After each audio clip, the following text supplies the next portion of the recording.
دهم باشه، فرض کنید نسبت به این ضلعی که اینجا داریم مثلا اینقدر کج بخوره یا اینقدر مثلا اینجوری کج بخوره. دیگه تو ترورانس زاویه ما زاویه تعریف نمی کنیم، همه اینها با میلیمتر هست، با فاصله صفحه هست 2 دهم.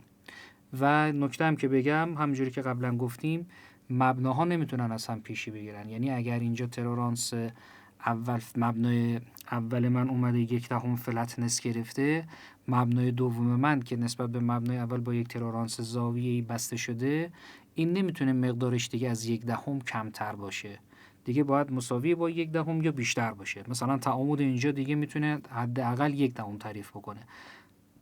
فرض بکنید اگر تعامد رو 5 صدم تعریف بکنه، اصلا معنی نداره، این خودش فلتنسش 1 دهم هست، بعد شما حالا عمود بودنش رو 5 صدم بگیرید، پس اون فلتنس دیگه معنی نداره.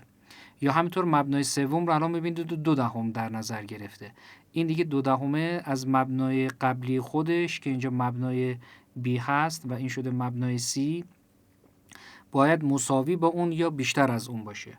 پس الان مبناها رو ما کامل بستیم، A، B و C. فیکسچرش هم نگاه بکنید، حالت کلی همچین فیکسچری داریم که وقتی قطعه میاد داخل فیکسچر خودش قرار میگیره، باید کامل اول از کف نشسته باشه، بعد مبنای B اونو گرفته باشه، مبنای C و بعد 3 تا گیج پینی که داریم از داخل این قطعه رد بشه. بریم سراغ محاسبه گیج پین این قطعه.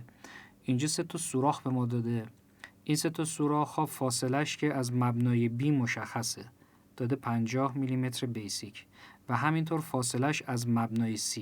ببینید اینجایی که این مبنای C اومده مبنای B رو تعریف قطع کرده، از اینجا فواصل بیسیک اندازه گیری میشه. این فاصله 150 میلیمتر بیسیک هست، این فاصله باید از مبنای در واقع تقاطع اینجا تا اینجا 150 به اضافه 75 میلیمتر بیسیک و همینطور سوراخ سوم فاصلش از اینجا تا اون مبنایی که تعریف شده باشه تا تقاطع مبنای B و C.